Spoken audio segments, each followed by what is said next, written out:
So today we're going to do logarithmic functions, which are inverse of exponential functions. So before we start talking about log functions, we're going to talk about what are inverses.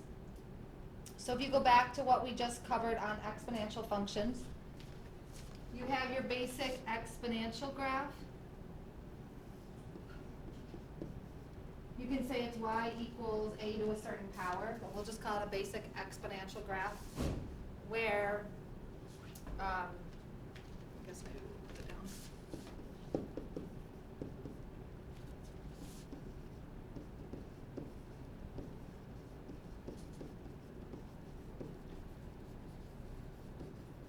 So we're using just your basic one where a is a positive integer. We can talk about it as other numbers, negative numbers, and that, but that graph is where it's positive.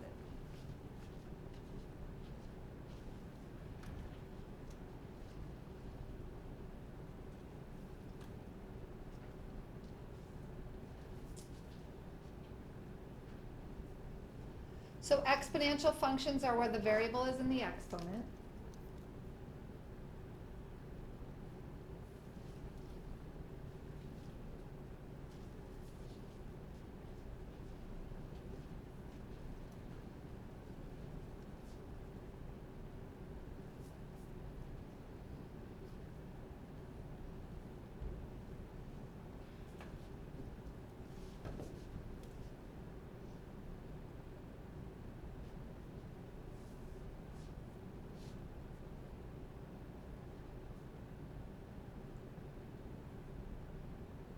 To find an inverse function, we're switching the domain and range.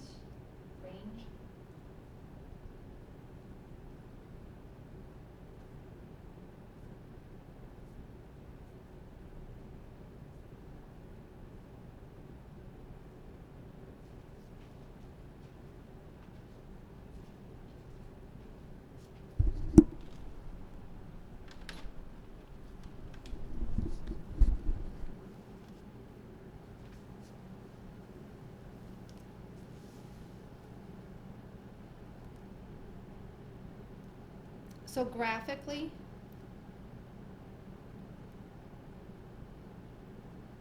we can take the line y equals x and reflect it over that line. Any graph that we reflect over that line is the inverse of the original graph.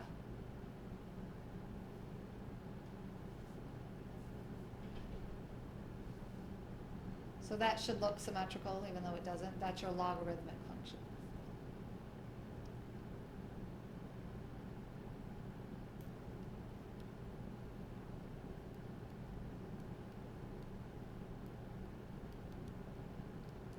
So graphically, inverse functions. And I use FCTNS functions.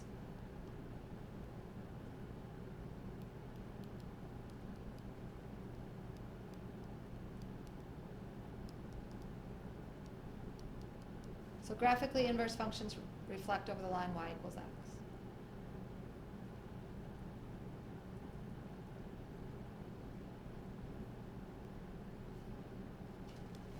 So your basic logarithmic function, we would write as log, y equals log, base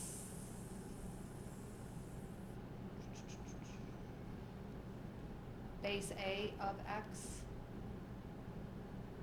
So if we set it, would be log base a of x.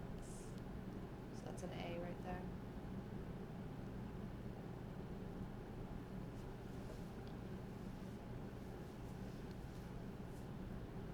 So we talk about the domain and range, going back to how they're functions. So your domain of an exponential function is any real number. We can plug in any number. Assume a is some number. Let's say it's 2. We can plug in any number for x and get a value. Doesn't matter what we pick, we can get a value. So our domain is all reals. Have you guys seen that notation where you have the double line? It means all real numbers. Double R.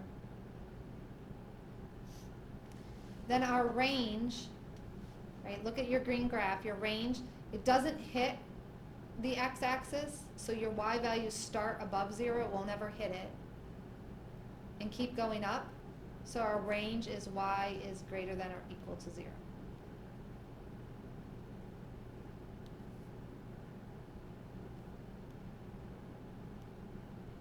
And for our log functions, they're going to switch. So look at your graph. Your x values, we don't have any values out here. Our x values are going to start after 0, won't include 0. So this is important to remember that we cannot take logs of negative numbers or 0. So our domain is x is greater than or equal to 0. And our range, notice it's going to keep going. This keeps going down, down, down, down, down. And even though this should be a better graph, but curving up, okay, it's going to keep going slowly up, up, up, up, up. But again, we can have all real numbers. And so notice that we said that they switch the domain and the range. Look at your domains and range and how they switch. So that makes sense. So since they are, if you guys go to the next page, says it right at the top there in the box. Because logarithmic functions and exponential functions are inverses of each other, we can write an exponential statement in either form. So we can write an exponential form or logarithmic form. So the first thing we're going to do is go back and forth. We're going to go from exponential to logarithmic, then we'll go from logarithmic to exponential. So to write it in logarithmic form, notice this is a true statement. 3 to the 4th power does equal 81. So if we want to write it in log form, 3 is your base for your exponential. 3 would also, that number is also your base. So it's a smaller number. So log is like written normally, 3 is like subscript, a little 3. The next comes the answer. So like 81 equals the exponent.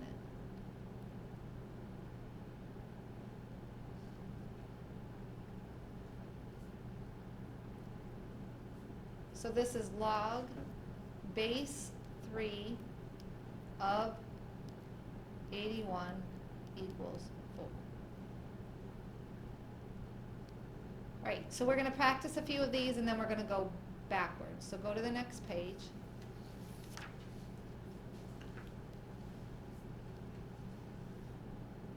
So the first one, 64 equals 8 squared. So it's log 8 is your base of your answer equals your exponent.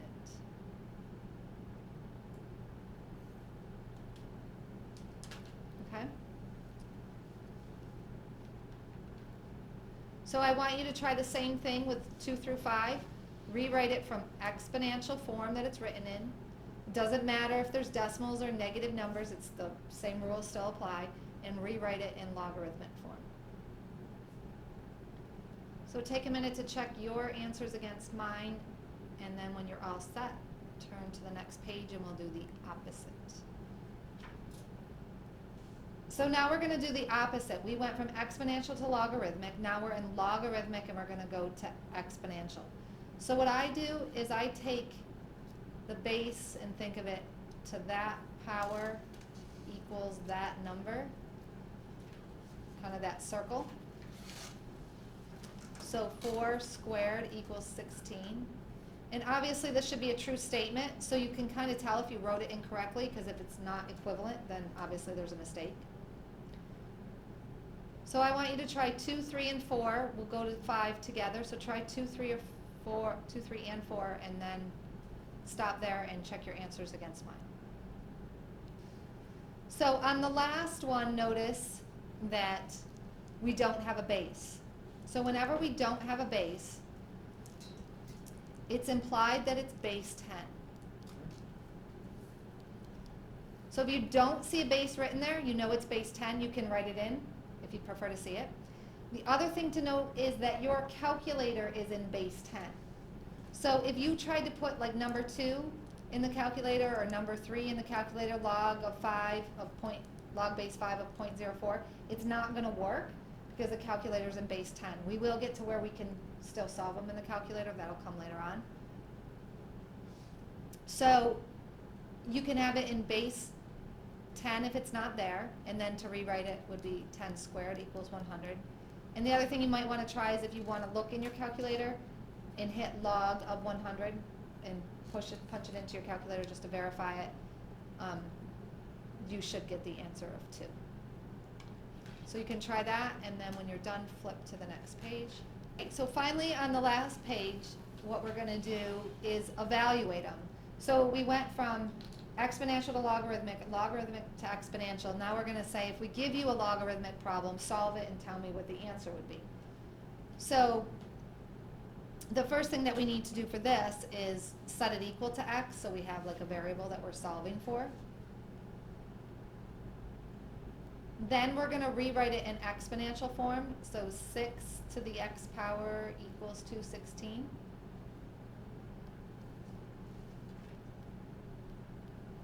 So now you're just back to, you have one more step than what we did in the last chapter of exponential functions.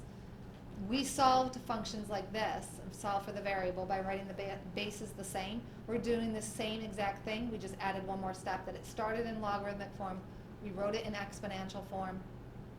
Now we can solve it by writing 216 as 6 to a power, and it would be 6 to the 3rd power is 216. So now we have bases the same, set exponents equal to each other. Okay? So I'm going to have you try the other 3. Note in number 2, look at number 2 for a second, it has an 8 out in front. So what you're going to do is treat it like the 8 isn't there. Do that in the brackets first. Then when you get your answer for x equals whatever number, multiply that answer by 8, and that'll be your answer. How does math grow? Square roots. Very good. Okay, so checking your answers. Number 2, you should have gotten -1. You want to multiply that by 8 to get the -8. Here, 729 is 3 to the 6th power, giving you 6. And the last one, we're moving it up from the denominator to the numerator, so you get a negative exponent. So we talked about exponential functions, logarithmic functions, how they're related. We talked about going from exponential form to logarithmic form back to exponential form, and then how to solve some logarithmic problems. Would everybody like to say goodbye? Bye. Right, Mr. Howard.